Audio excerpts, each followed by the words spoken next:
All right, so we have got really good news and also some really bad news in the case of Brittany Watts. I talked about this case recently in one of my TikToks, and if you don't know the details, it is a travesty. Brittany is a 31-year-old woman from Ohio. She had a wanted pregnancy, and at 21 weeks, she started passing blood clots and her water broke.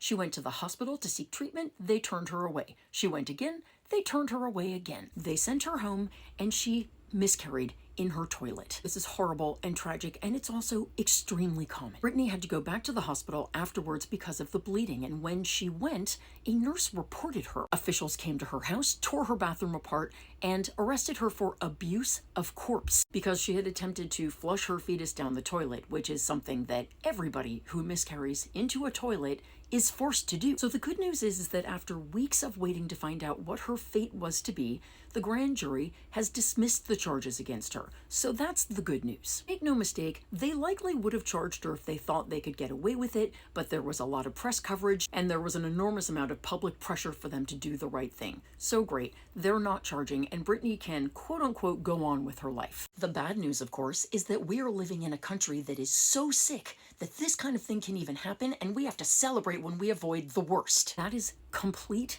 madness. See this face, see this pain. This is all of us, and it is also our future. Should Republicans take control of this country, this is what they want.